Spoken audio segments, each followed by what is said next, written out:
from Nebraska's trusted news source. This is Channel 8 News at 4:30. Now at 4:30, cause uncovered. What authorities say sparked a massive blaze resulting in millions of dollars worth of damage at a Lincoln hotel.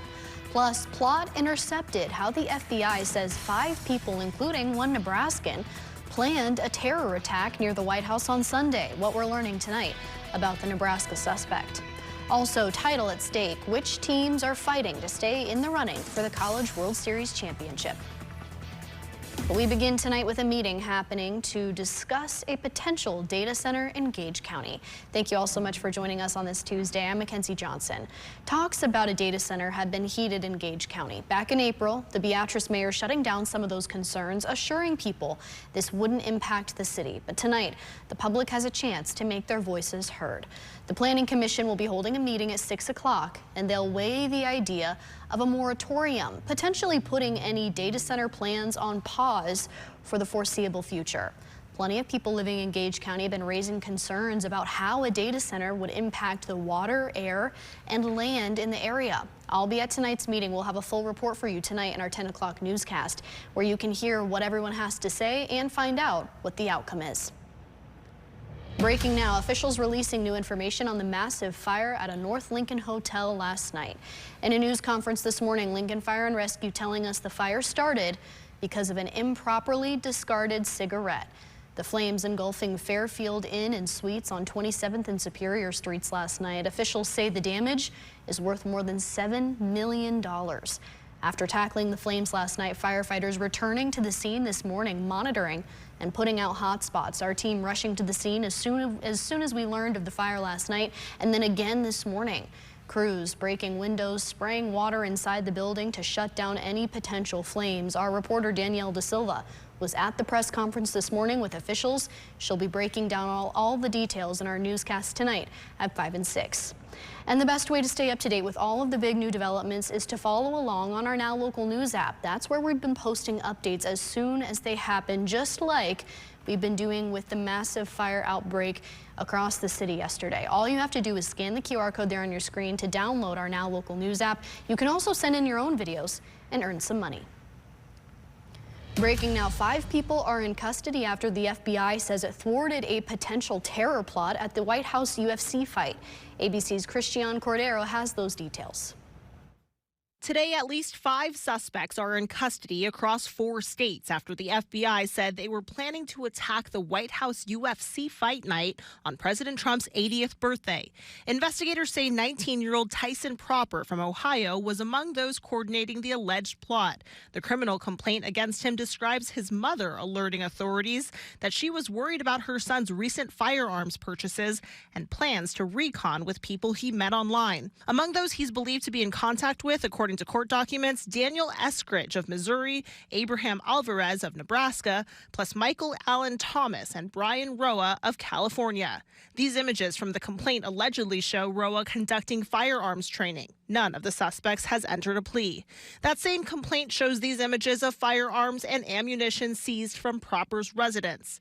Officials allege the group discussed their plans in a signal chat describing where snipers could be positioned and drones launched near the event. The idea that you could apparently send drones in with weapons, explosives on them to their words, hit buildings, causing panic, it's a bit grandiose, but you just never know. Could part of it have worked? And the answer is yes. Officials have called this a terrorist plot without naming any specific terrorist organization.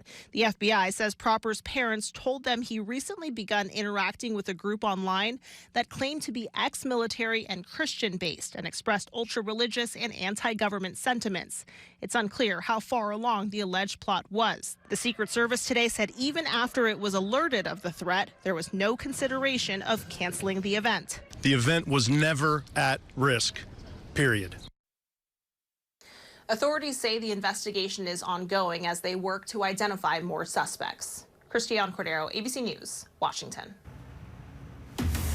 Now to new details. LPD releasing the identity of a person killed in a crash at 48th and R Streets last month. Lincoln police telling us it was 84-year-old Maxine Sundberg from the village of Clarks in Merrick County. Sundberg was injured in the accident at this intersection you can see here on your screen. She was in the hospital receiving treatment for her injuries until last Sunday. That's when officials say she died. Officials then releasing a crash report in the investigation. You can see on your screen here this demonstration showing us how they say the crash happened. They believe it was a collision between two vehicles at that intersection. Now to our Tuesday evening forecast. Chief Meteorologist Rusty Dawkins has all the details for us. Rusty. We are on the edge of a low pressure system. Now that is swirling about like this, and that is firing up a lot of thunderstorms over here between Cincinnati and Chicago. We're on the back side of this, and that is going to draw down a lot of wind as we head through the day tomorrow. Now, no precipitation out there for us now, unless you count way up here in Knox and Cedar County, maybe a spot sprinkle. That's about it. Fire weather alerts are in place. Red flag warning through tonight for much of the panhandle and parts of northwest Nebraska. Windy, dry, low humidity. It's been like that for a while. Wind advisories for Wednesday in northeast and southeast Nebraska. Omaha, Lincoln, Grand Island not in this, but it's going to be windy, just not as windy as up here, nor as windy as down here, but still pretty windy. Not windy out there right now. 27th and Yankee Hill Road, Honda of Lincoln Cam at 80 degrees. A very light south breeze. Temperatures are in the 80s and 90s. Look at that. It is 94 in Ogallala, 90 in North Platte, 91 in McCook. Temperatures, though, around here, upper 70s and lower 80s with dew points only in the 40s. It is going to get windy and hot tomorrow for everybody. The forecast in a few minutes. All right, thank you, Rusty. Let's go ahead and take a live look now at some roads here in the capital city. This is 11th Street and Cornhusker Highway. Of course, Cornhusker is a pretty busy area of town. That's a road that a lot of people use to get home from work. So right now, it looks like everyone's moving through pretty smoothly there at that intersection. If you're heading home from work, you won't be running into much traffic. Now to the war in Iran. Gas prices across the country dropping ever since the announcement of the peace deal. Elizabeth Schultz shows us the current prices. Gas prices here in Alabama are some of the lowest in the country, averaging $3.64 a gallon. As oil prices go down, we are seeing prices go below that $4 mark on average now in half of all states. The national average right at $4. Gas Buddy does expect we could see that number go down to $3.75 by the 4th of July if shipping does start picking up in the Strait of Hormuz on Friday. There are still some big ifs there. One is that shipping companies are waiting for clarity on this deal. Even if they do manage to get their oil out of the strait, they might be reluctant to send tankers back in with the ceasefire potentially expiring in just 60 days. Now, most analysts do not expect gas to go back to its pre-war level below $3 anytime soon. You can see in this chart just how much prices have spiked. They are declining now, but clearly still elevated. As far as other prices in the economy, airlines have said that fares won't drop this summer. Demand for travel has stayed strong even with those higher ticket prices. And we've been talking with other businesses from grocers to farmers. A lot of them tell us they are still paying those fuel surcharges. As we have seen with overall inflation, prices can go up very quickly and then take some time to come back down. Back to you. New at 4:30, kids in Beatrice getting a unique opportunity to participate in a community project. The Beatrice High School's arts department says they need more hands to help them finish up the work on their mural near the corner of 4th and Ellis Streets. You can take a look here at what it looks like right now. Some astronauts, a nice castle right there. The group is kicking off their paint by number mural project today, and they're looking forward to having children in the community join them on Saturday, June 27th, to complete all the work. Now, the only requirement is that you're able to hold a paintbrush. Don't go anywhere. We'll be right back with some more news at 4:30, including turmoil on Capitol Hill, why lawmakers are demanding transparency after the U.S. deal with Iran, and how President Trump is responding. Plus, linked to terror, authorities say a Nebraska native is connected to a failed terror plot at the White House. We have the details on the Nebraska suspect who's now in FBI custody. We're digging deep into that, all new at 5 o'clock. Stick with us.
Developing now a second day at the G7 World Leader Summit for President Trump.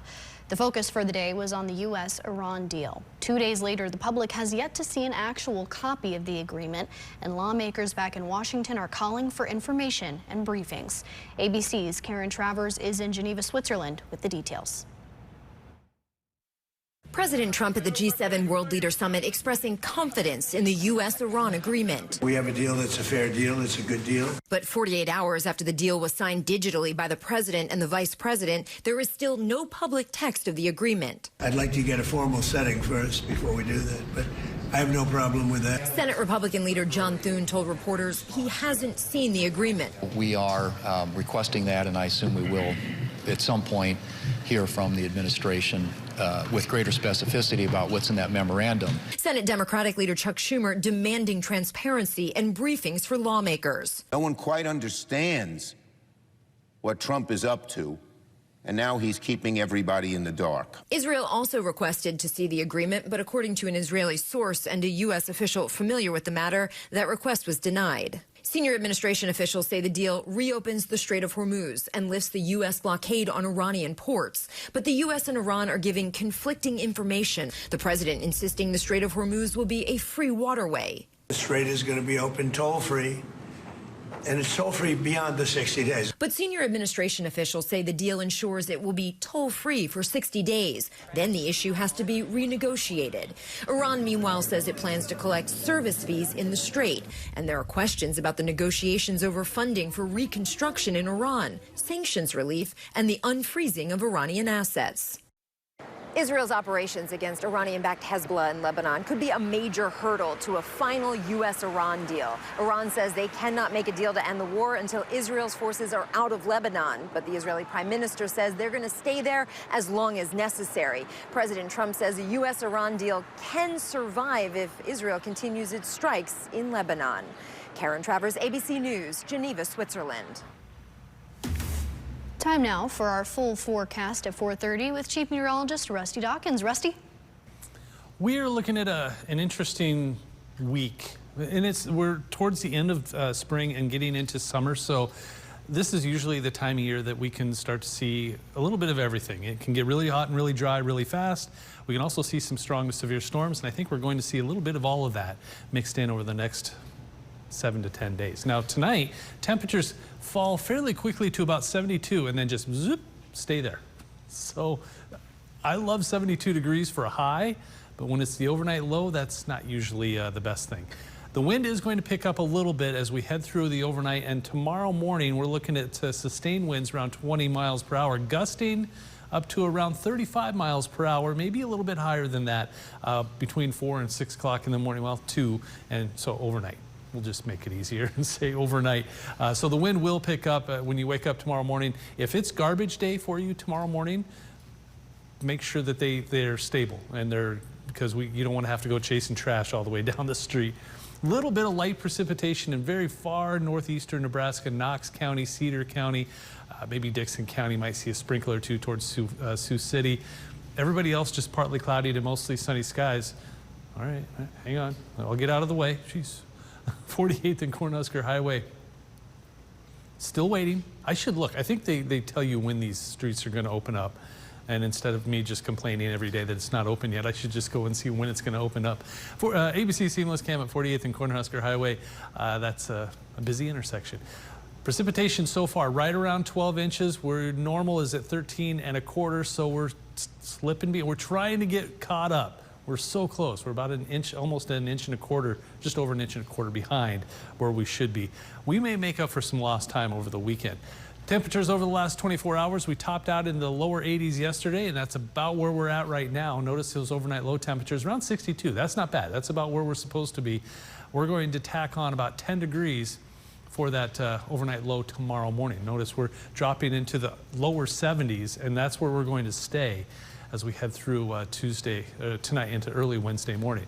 Where's the precipitation at? It's over here and over here. Look at this huge area of low pressure spinning around, and that's going to come down and drag a lot of wind over the next 24 to 36 hours. But right now, just a couple of sprinkles off to the north and east. So yeah, wind and chance for some precipitation as we head towards the weekend. We'll talk about that a little later. All right, sounds good. Thanks, Rusty. Let's show you now some streets here in Lincoln. This is a live view at 70th and South Streets. Looks like people moving through there pretty quickly, but everyone's stopping and waiting their turn at the stoplight. So I'm sure rush hour is going to be picking up here soon. Looks like for now, not much going on in that area. Well, about 20 million people are under some serious threats from Texas to Mississippi. Plenty of rain coming down, and there's a lot more on the way. In Texas, major downpours on Monday causing part of the roof of the VA clinic in Beaumont to collapse. Rainwater getting inside. Here's ABC's Hannah Battah. This morning, life-threatening flash flooding swamping millions across the South. The governor of Texas declaring a disaster for more than 100 counties across the state. There's a car just floating down the median. In Waco, highways turned into rivers. Vehicles washed down the interstate as fast-moving water overtook the road. Literally, I'm not kidding you, thought I was going to die out here. First responders rescuing dozens of people, even using ropes to pull one trapped driver to safety. In Houston, stranded motorists forced to push their cars through flooded streets as debris, including this grocery cart, drifted by. Not far from there, a postal worker had to abandon her truck after it was left leaning into a flooded ditch. Powerful storms unleashing torrential rain, while some areas expecting up to 10 inches. Residential neighborhoods inundated. The dangerous flooding also stretching into Louisiana and Mississippi. In Shreveport, fire trucks pushing through high water as the storm moves across the region. Hannah Battah, ABC News, New York. Right now, families in Nebraska can get a clearer picture of how much they need to save up for their kids' expenses. For Channel 8 News, I'm Adrian Ward. First Five Nebraska is sharing a new tool to calculate child care expenses. This is the first child care affordability calculator. This tool allows you to put your information in like your county, family size, and income, and it shares a breakdown of how much child care could cost you. This is what a family of 4 in Lancaster County could spend. According to this calculator, these costs could total to 21% of this family's monthly income, and this is for a family of 4 that makes roughly around $8,500 a month. This family also has 1 infant and 1 preschooler in the home. First Five Nebraska says child care is one of the largest expenses Nebraska families face, and they want to make it easy to model real-world scenarios using this tool. Coming up next, the championship chase, how 4 teams are battling to avoid elimination at the College World Series in Omaha today. Our sports director, Nate Johnson, breaks down what's at stake for the teams coming up. And all new at 5, our team is back on the scene of a devastating house fire in North Lincoln. See what's left behind today and get some testimony from neighbors who witnessed all of it go down. We'll be right back. This right here.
Today, 4 teams are facing elimination at the College World Series, and only 2 will advance to the semifinals at Charles Schwab Field. Let's check in now with Channel 8 Sports Director Nate Johnson. He's live in the studio with us tonight. Nate?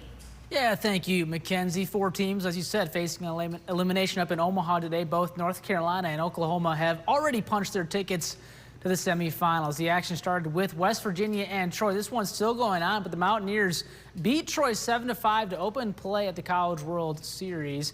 Today, round 2 for these two. North Carolina sent West Virginia to the elimination bracket in a 5-2 game. Troy took down Ole Miss after the loss to West Virginia, and today, well, it was once again all things Mountaineers. At least that's the way it's been so far. Country Roads looking like it might be a rematch with North Carolina tomorrow. And we take a look at this one right now. West Virginia leading 12-0 in the top of the 9th. We'll have an update on that coming up at 5. And then as for tonight, Georgia and Texas will battle for the final spot in the semifinals. A date with Oklahoma awaits tomorrow night. Tonight, though, first pitch is set for 7 p.m. on ESPN. Georgia won the first meeting between these two. That game ending in a 7-1 Bulldog win on June 13th. We'll have the latest from the Georgia-Texas game tonight at 10, of course. We'll see you back here at 5 and 6. For now, though, Mackenzie will send things back over to you. All right, looking forward to seeing who moves on. Thank you so much, Nate. Voting is officially open at this hour for the annual Cruiser Tournament. Now, you can help the Nebraska State Patrol choose their entry for the American Association of State Troopers. They have a national cruiser calendar. Now, there's a total of 16 pictures of NSP cruisers in front of sunsets, hot air balloons, some other incredible views for you to choose from. This one in Memorial Stadium. I've looked through some of them, and there are some pretty cool pictures. So you can vote on the options in Pool 1 and 2 today. The championship round will be on Thursday. Let's get a final check of our forecast here at 4:30. Rusty, what do we need to know? It's going to get hot tomorrow and windy. Right now, enjoy, because you can see all of the heat that's eventually going to be headed our way. 81 right now in Lincoln, but 93 in Ogallala and Chadron. This is all eventually going to be coming our way. So tomorrow morning, we'll start those temperatures in the upper 60s to around 70. Highs tomorrow in the 90s. And here's what it looks like outside right now. In east, that was an east wind. No, that's more of a south wind. Lots of sunshine, though. Now, temperatures, here we go. We're going to eventually drop into the lower 70s early tomorrow morning, and then watch how quickly we get into right around that 90-degree mark by 4 or 5 o'clock in the afternoon. So 80s and 90s for highs tomorrow. Then we'll drop into the 60s again, and then not quite as hot for Thursday with those temperatures in the upper 70s and lower 80s. But lots to talk about as we head towards the weekend, Father's Day weekend, a chance for storms. That forecast coming up at 5.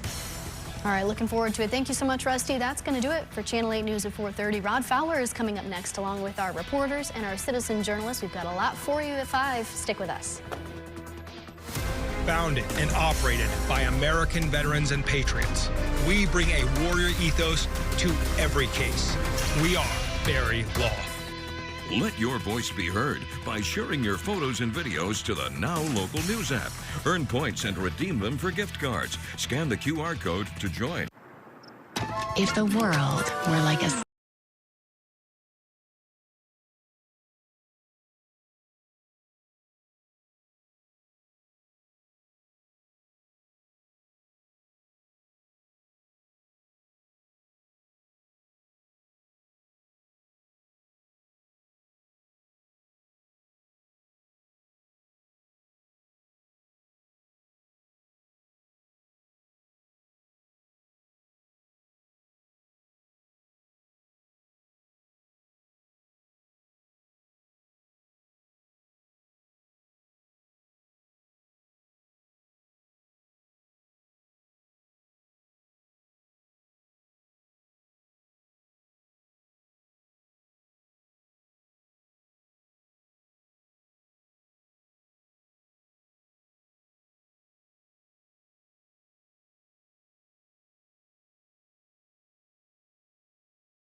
from Nebraska's trusted news source.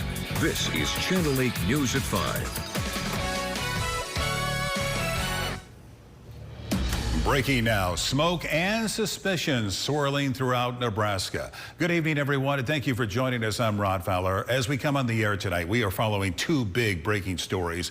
New video here coming into the newsroom showing a different vantage point, shot from above, of last night's massive hotel fire in North Lincoln. And tonight, LFR, by the way, revealing the cause of that. More on that in a second. But first, disturbing details coming to light about a dark plan to attack Sunday's UFC event in Washington, D.C. Governor Pillen first to confirm one of the people involved in the plot is from Nebraska. We're taking a live look at the White House now. As you can see, they're still tearing down the UFC setup. This is the site of what could have been a Sunday night massacre. Here's what we know about the planned attack at this point. 5 people are under arrest in connection to the plot the FBI was able to stop. Now, 2 of the suspects are from California, one from Ohio, one from Missouri, and Abraham Alvarez of Nebraska. Officials say the 5 planned where snipers would be positioned and where drones could fly into the event, delivering explosives. We've been reading through the documents, learning more about Alvarez's involvement. Channel 8's Meg West joins us now from the newsroom, answering really 2 big questions. What was the Nebraska native's potential role, and how did the FBI track him down? Hey, Megan. Good evening, Rod. A disturbing Nebraska connection is emerging in the foiled terrorist plot. Abraham Hermosillo Alvarez, identified as one of the 5 suspects arrested in the investigation, calls Omaha home. According to newly unsealed court documents, the FBI identifying that Alvarez, who allegedly went by the name Shepard, was using an encrypted chat application to plan, organize, and direct the attack. Their top targets were allegedly President Trump, Vice President Vance, Israel Prime Minister Benjamin Netanyahu, and Elon Musk. Investigators say they traced the IP address connected to those messages, leading FBI agents to Alvarez's home in Omaha. Authorities also allege Alvarez posted messages about building explosive drones, writing, "as many and as deadly as we can get." In one of the alleged messages, Alvarez identified an abandoned church in the village of Western in Saline County as a safe location for members of the group. Well, I researched that church and discovered through county records that Alvarez purchased the abandoned building back in 2023 for $5,000. We visited the church today and spoke with a resident of Western who wanted to stay anonymous. We asked her how it feels to learn about the community's connection to what authorities say could have been a tragic attack. When we found out what was happening, it was kind of a gut punch, you know, for something this drastic to happen in our community. It scares you to know that things can fly under the radar so easily. So close to home. The FBI that protected this whole entire country literally just protected our small town. And it's a name that these people in Washington, D.C. hear, is a small town of 200 people. Imagine their shock when members of this small rural community saw FBI uniforms at the abandoned church on Sunday night. Jessica Brandt showing these photos of the commotion to Village Facebook page, asking if anyone knew what was going on, saying unmarked vehicles, 10 sheriffs, and the FBI were all there. Many theorizing about what could have been happening before learning the sinister truth behind the raid. Now, the charges listed for Alvarez are conspiracy to commit murder and conspiracy to commit an offense against the United States. In the newsroom, Meg West, Channel 8 News. All right. Thank you so much, Meg. When the news broke of the FBI making these arrests this morning, our team here at Channel 8 broke the news to you on the Now Local News app. Scan the QR code on your screen to download the app for free. When we get more questions answered about this harrowing plot, we'll bring you the answers to you on the app first.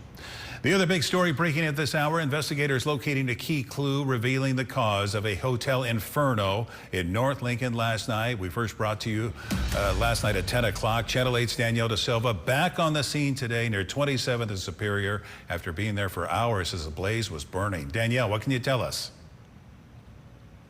anxious for answers after a devastating fire, and now we have some. A minute-by-minute account of all the effort it took to contain the flames of the North Lincoln Hotel. The entire roof space was obviously in flames and going, and that was happening right as Lincoln Fire and Rescue was getting on scene.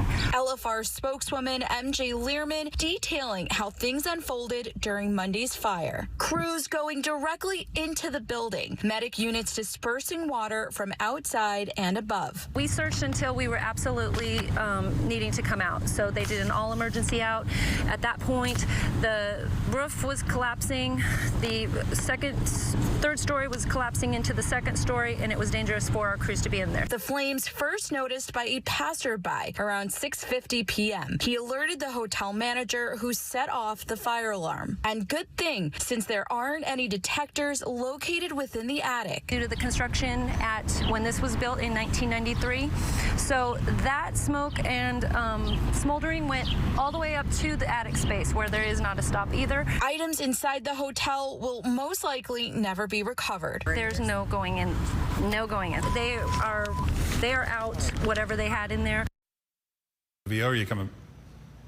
And we do want to let you know, as you saw in that story there, investigators are saying an improperly discarded cigarette that was thrown on the outside there along the side of the building of the hotel. That's what caused the fire. Total damage is right around $7 million. Now, crews are resting and getting ready for the next call for help after a very busy day yesterday. The Lincoln Firefighters, a union, bringing attention to it in this post, highlighting the multiple fires they were battling in just a span of a few hours. Take a look at this here behind me. These are the 3 fire scenes across the city yesterday Channel 8 was at, beginning with a garage fire on North 9th Street. Not much later, a mill fire at 62nd and Cornhusker, and then finally the fire at the Fairfield Hotel. Our team returning to the scene of that garage fire today to get a look at the damage. Take a look at the charred remnants left behind. Burned out car there, severe damage sustained. We talked to one of the neighbors who didn't want to go on camera, but told us a great story. He says an 11-year-old boy was the first person to call 911 as the fire broke out. He says another neighbor broke down the door to rescue the elderly couple who lives inside the house before firefighters arrived. Well, the Channel 8 team is always updating the Now Local News app. Last night, Mackenzie Johnson sent in 9 videos giving the breaking details in real time of that hotel fire. Scan the QR code on your screen to upload the app for free. It's the best way to be informed and ahead of the curve when terrifying events like this happen in our area. Well, there's a massive meeting happening tonight in Gage County about concerns over a potential data center being built there. I'm here with Mackenzie Johnson now. This is something that's become a big topic of conversation, especially in Gage County, right? Exactly. Yeah, and there's a lot of talk lately about developing a data center in Gage County, but the community really not fully on board. Now, some of their biggest concerns that they brought up so far is the impact that this could have on water and the air quality and the land around the area. So tell us a little bit about tonight's meeting you're going to. I am. I'm heading out to that meeting. The public will have an opportunity tonight to talk with the Planning and Zoning Commission in Gage County. Now, they're considering putting a pause actually on the development of these kinds of data centers for the foreseeable future. It would give them a little bit of time to talk and come up with regulations that they need to have moving forward when it comes to these kinds of projects. That's right, a pause or a moratorium as they call it. And there have been quite a few counties that have been successful in shutting these kinds of data centers across the U.S., right? Exactly. Now, this is kind of what this map behind us is showing here. There's a website called Data Center Watch, and this shows there's been a record number of counties across the U.S. that have blocked these data centers because of community pushback in just the last few months. Including a couple here in Nebraska. That is true. Now, there's a couple places where moratoriums have passed. That's in Otoe and Lincoln counties. Now, you can see we're in the middle, we're in the blue. So we're kind of in the middle of being opposed and not opposed, but there are a couple counties who have passed those moratoriums. Tonight, we'll see if Gage County is going to join those numbers. Planning and Zoning Commission could vote on whether or not to pause the data centers tonight. No matter what happens, I'm going to be at that meeting. We'll have a full report for everyone tonight at 10 o'clock. All right, Mackenzie Johnson, thank you. Look forward to your report at 10. All right, let's get a look at your first forecast on this Tuesday evening. Another nice day with sunshine, not too humid. Here's a live look from our Allo Cam. I guess, a lot of people are saying we better enjoy these while we can. Before you know it, it's going to be summer and the heat index is going to be way up there, right? This can't last forever, can it? Let's check in with Chief Meteorologist Rusty Dawkins to see how things are shaping up tonight. Rusty? Can you imagine if you just moved to Nebraska and you're like, hey, this isn't too bad. Right. We could do this for a while. Yeah, just give it a little bit. Things are definitely going to change. In fact, tomorrow, things will change. We're looking at temperatures all the way up into the 90s, but we got to get there first, right? Look at that. Sunset is at 9:01 this evening. We're a good 4 hours away from that. 82 degrees through 7 p.m., 77 degrees by sunset, and 74 degrees by 11 p.m. Notice that wind picking up. It's going to get windy as we head through the overnight tonight. Barry Law Cam looking at a mixture of clouds and sun and a spot sprinkle between Sioux City and O'Neill. And when I say a spot, I mean that's about it. Not a whole lot of that actually getting to the ground. Temperatures. The right side of the state is around 80 degrees and the left side of the state is around 90 degrees. So very split in half kind of state right now with very warm temperatures off to the west. That's eventually going to make its way east. The good news is the dew point's still not high. We're looking at 40s and 50s for a dew point, so the humidity is low. The wind, not too bad yet. That will change. Stormcast has temperatures eventually dropping into the 70s by 10 p.m. and by early tomorrow morning, maybe some sprinkles in northeast Nebraska. There are better chances for rain as we head towards the weekend, Father's Day weekend, indeed. We'll talk about that in a few minutes.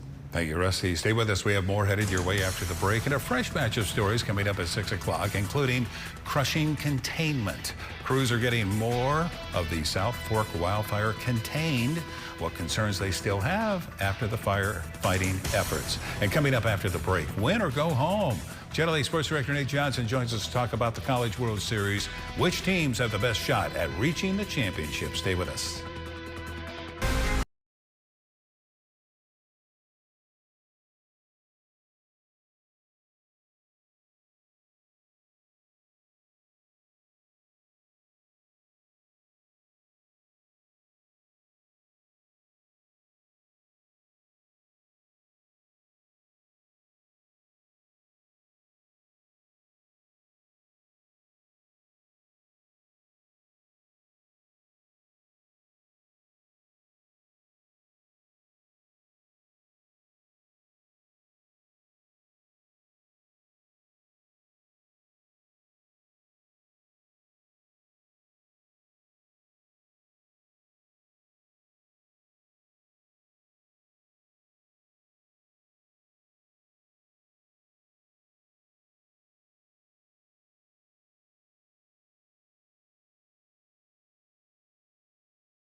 Up on some breaking news. We now know the cause of last night's massive hotel fire near 27th and Superior. Investigators say it was caused by an improperly discarded cigarette outside of this hotel. Everyone inside did get out okay. No one was hurt. Total damage is estimated right around $7 million. And a Nebraska man, one of 5 suspects arrested in a plot to cause a mass casualty attack at the White House UFC show on Sunday. Officials say Abraham Alvarez of Omaha and the others talked about building explosive drones and where snipers could be positioned. Officials say Alvarez, who was arrested on Sunday, was the ringleader. Right now, the Rural Listening Project is in Nebraska, hearing complaints about our government. They're conducting Zoom interviews across 9 states to better understand what people living in rural communities want to see change. And today it was Nebraska.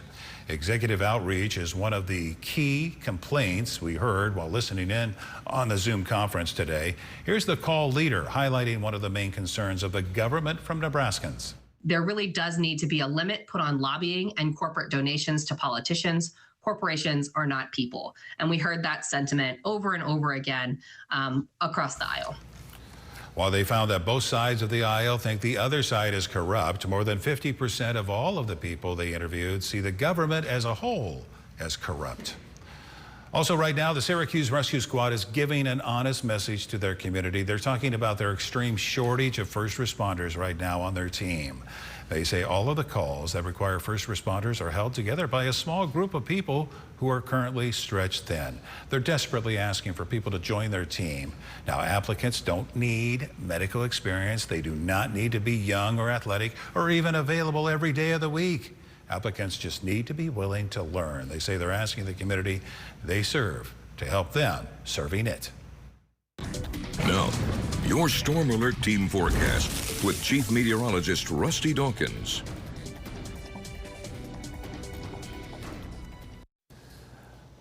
Until we can get some precipitation around here, we'll likely see red flag warnings for this area, especially over and over and over again. This one goes through tonight. We'll probably see another one tomorrow in the day until we can get some rainfall. So red flag warning means if any fire gets started, it could get out of control quickly. It means there's going to be, it's dry, there's a lot of wind expected, and well, there's no precipitation, low humidity as well.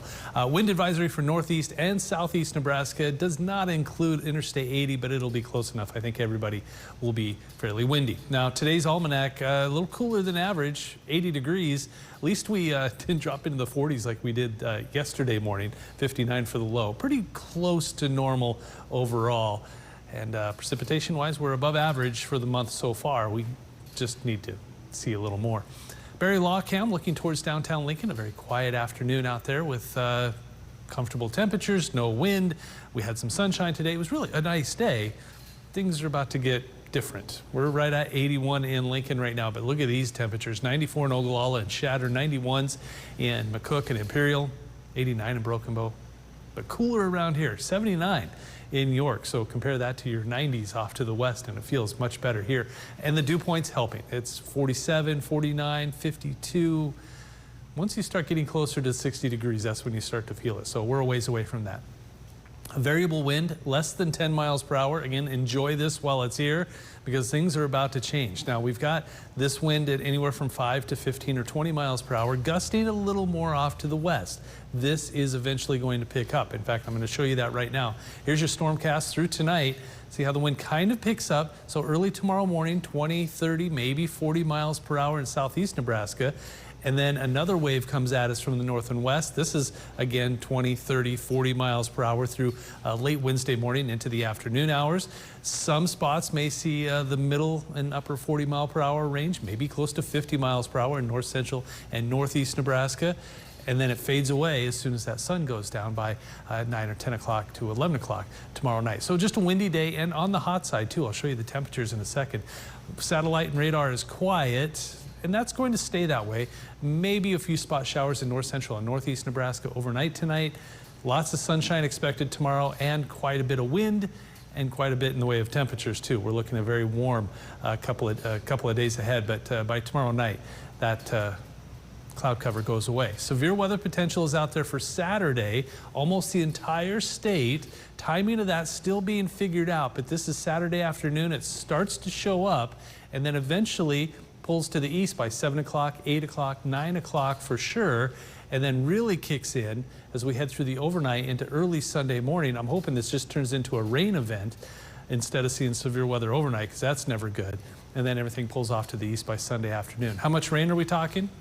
I mean, this would be helpful for a lot of folks. So hopefully this would be 1, 2, maybe 3 inches of rainfall over the course of 24 to 36 hours. We'll take whatever rain we can get. Temperatures tonight right around 70, and highs tomorrow. I think we'll get into the lower 90s for many of us, and then cooling back down and then warming back up into the upper 80s Friday and Saturday. There's your storm chance Saturday and Sunday. Unfortunately, that's Father's Day weekend, and then a couple of more chances for storms next week. Thank you, Rusty. Happening today, 4 teams facing elimination at the College World Series. Only 2 squads will advance to the semifinals at Charles Schwab Field. For the latest, what do you say we check in with Channel 8 Sports Director Nate Johnson, who joins us here in the studio. Nate, what's the latest from the CWS? Yeah, hey, thank you, Rod. As you just mentioned, 4 teams facing elimination today. Both North Carolina and Oklahoma have already punched their tickets to the semifinals. The action started with West Virginia and Troy. The Mountaineers beat Troy 7-5 to open play at the College World Series today, round 2. For these two, North Carolina sent West Virginia to the elimination bracket in a 5-2 game. Troy took down Ole Miss after the loss to West Virginia, and today it was once again all things Mountaineers. Country Roads leading them to a rematch with North Carolina tomorrow. The final between those two, 12-2, West Virginia taking the victory. As for tonight, Georgia and Texas will battle for the final spot in the semifinals. The date with Oklahoma awaits tomorrow night. Tonight, though, first pitch is set for 7 p.m. on ESPN. Georgia won the first meeting between these two, that game ending in a 7-1 Bulldog victory on June 13th. We'll have the latest from the Georgia-Texas game later tonight at 10, and we'll have plenty more to talk about coming your way in the Sports Zone. For now, the Rod will send things back over to you. All right, thank you, Nate. For America's 250th birthday, there will be a time capsule buried in Philadelphia. It will be a 900-pound steel cylinder containing more than 200 artifacts, with at least 1 artifact from each state. It will be dug up on America's 500th year of independence. Now, Nebraska has 1 artifact going in the capsule. It will be an archival photo of the vice grip pliers. Do you know why that matters? Maybe you know. It was invented in DeWitt, Nebraska. Stay with us. We have more heading your way after the break, and a whole lot more in our 6 o'clock show, including Sports Survey, how the Lincoln-Lancaster County Health Department is trying to make youth sports more affordable in our area. Don't go away. Tonight.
Students are taking trips around the world. Check out these pictures they're posting from their expeditions. They're able to have 3 faculty-led study abroad experiences this summer. One to Mexico, one to Italy, and their first ever trip to Egypt. NWU's Sociology and Criminology Assistant Professor Khalil was able to set this up. She's an Egyptian native and hopes this trip will give the students an experience of cultural respect and understanding. What an experience they're going to have. Very cool. All right, Rusty, give us a final check. Temperatures are going to be on the way up. I don't know if it'll be Egypt hot kind of temperatures, but it is going to be warm around here. We're looking at partly cloudy skies out there right now. No precipitation, unfortunately. We do need that. Here's a look at your temperatures right now. We are seeing a lot of 80s and some 90s off to the west tomorrow morning. Very close to 70, upper 60s and lower 70s. Highs for southeast Nebraska tomorrow in the 90s. Thank you so much, Rusty. And as always, thank you for joining us. World News is coming your way next. And in about a half hour, we'll be back here at 6 o'clock. Rusty's checking his watch. See you then. Founded and operated by American veterans and patriots, we bring a warrior ethos to every case. We are Barry Law. Let your voice be heard by sharing your photos and videos to the Now Local News app. Earn points and redeem them for gift cards. Scan the QR. Closed captioning.